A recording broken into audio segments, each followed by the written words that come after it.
Welcome two movie spoiler. तो आज हम देख रहे हैं अर्तुगरुल सीरीज़ की एपिसोड 28, जिसका स्टार्ट कुछ यूँ होता है कि अफसिन पाशा इज़ादोरा के कमरे में मौजूद होता है और छोटा शहजादा भी वहीं पर होता है। तो अफसिन पाशा कहता है कि अभी मुझे यहाँ से जाना होगा, इस महल में मजीद रहना मेरे लिए मुश्किल है, लेकिन मैं मदद लेकर आऊँगा और तुम लोगों को इस महल से बचा कर ले जाऊँगा। जिसके बाद वो एक सलीबी सिपाही का लिबास पहन लेता है और उन मरे हुए सिपाहियों में जाकर लेट जाता है जिन्हें उसने और उसके दोस्त ने मारा होता है। इसके बाद सलजान खातून को दिखाया जाता है जो अपने शौहर गुंदोगदू से बातें कर रही होती है और उसे कह रही होती है कि तुमने देखा था आज कैसे अर्तुगरुल गरूर के साथ खेमे में दाखिल हुआ था और किस तरह उसने अपनी तलवार लोगों के सामने रख दी थी कि चाहे मेरा सर कलम कर दो। कैसा ढोंग करता है वो लोगों के सामने। और फिर उसे कहती है कि मुझे तो लगता है वही सरदारी ले लेगा। जिस पर गुंदोगदू को गुस्सा आता है और वो उस पर चिल्लाना शुरू कर देता है कि तुम आखिर अपने काम से काम क्यों नहीं रखती। अगर मैं सरदारी के काबिल हुआ तो सरदारी मुझे मिलेगी और अगर वो काबिल हुआ तो उसे मिलेगी। जिस पर सलजान हैरान रह जाती है और उसके बाद वो खेमे से बाहर निकल जाता है। तभी गोकची अंदर दाखिल होती है और सलजान से पूछती है कि गुंदोगदू भाई बहुत गुस्से में बाहर गए हैं। इस पर सलजान उसे कहती है कि तुम्हें हर सूरत अर्तुगरुल को अपनी तरफ माइल करना होगा,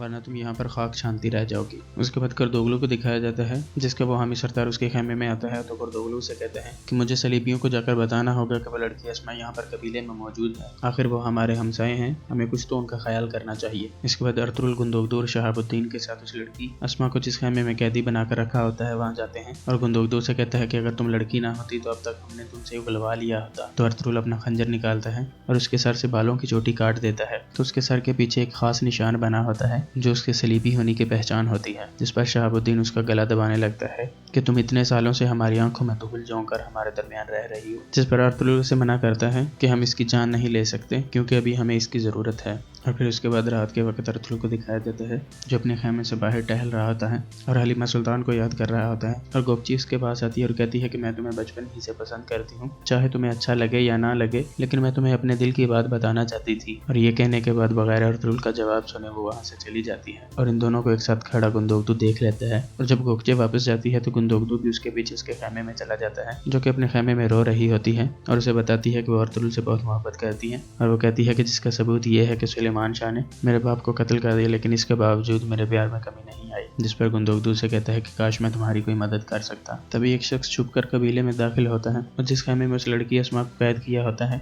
उस खेमे पर मामूर दोनों सिपाहियों को कत्ल कर देता है और अंदर दाखिल होकर अस्मा को मारने की कोशिश कर रहा होता है। तभी अर्तुगरुल भी उधर आ निकलता है और सिपाहियों को गिरा हुआ देखकर फौरन खेमे में दाखिल होता है और उस शख्स को मार देता है। और फिर उस लड़की अस्मा से कहता है कि तुम इन लोगों को बचाना चाह रही थी जो तुम्हारी जान लेना चाहते हैं। और अगले दिन सुबह कमांडर टाइटस अबू हशाम ताजर के रूप में कई कबीले के अंदर दाखिल होता है। जिसे कबीले के दाखिली रास्ते पर एक लाश मिलती है और ये लाश उसी शख्स की होती है जिसने रात को उस लड़की अस्मा को मारने की कोशिश की थी। उसके बाद वो कबीले में आता है और दलित अमीर से मिलता है और उसे कुर्दोगलू के बारे में पूछता है जो उसे उसके खेमे में भेज देता है। और फिर वो वहाँ जाकर कुर्दोगलू से मिलता है तो कुर्दोगलू उसे खुशामदीद कहता है और उसे टाइटस के नाम से पुकारता है। जिस पर वो कहता है कि मेरा नाम टाइटस नहीं बल्कि अबू हशाम है, और ये कहते हुए ज़ेरे लब मुस्कुरा देता है। उसके बाद कुर्दोगलू उसे सुलेमान शाह के खेमे में ले जाता है और सुलेमान शाह से मिलवाता है। तभी ऊपर से अर्तुगरुल और गुंदोगदू भी आ जाते हैं और अर्तुगरुल उससे कहता है कि हलब में मैं आपसे मिलना चाहता था। जिस पर अबू हशाम कहता है कि मैं अक्सर सफर में ही रहता हूँ इसलिए मुलाकात नहीं हो सकी। तभी बाहर से एक सिपाही आता है और कहता है कि अमीरुल अजीज का सिपा सालार आया है, वो आपसे मिलना चाहता है। जिस पर सुलेमान शाह कहता है कि उसे अंदर भेज दो और वो अंदर आकर अमीरुल अजीज का एक खत लाता है और उसे पढ़ता है जिसमें वकाई कबीले के लिए एक पैगाम होता है। अमीरुल अजीज उस खत में सुलेमान शाह से कहता है कि 3 दिन के अंदर अंदर हलब से निकल जाओ, वरना मैं अपना लश्कर भेजकर तुम्हारे कबीले को तबाह कर दूंगा। और उसके बाद सुलेमान शाह अपने बेटों और हाइमा खातून के साथ बैठा होता है और सलजान उन्हें शरबत पेश कर रही होती है। तो सुलेमान शाह कहता है कि हमें अल अजीज को कायल करने की कोशिश करनी होगी। जिस पर हाइमा खातून कहती है कि आप मेरे भाई को बुला ले, उसका कबीला भी करीब ही सल्जूक की सरहद पर है, वो आपके लिए जान भी कुर्बान कर देगा। जिस पर सुलेमान शाह कहता है कि नहीं, ये हमारी परेशानी है और हमें ही इस मसले का हल निकालना होगा।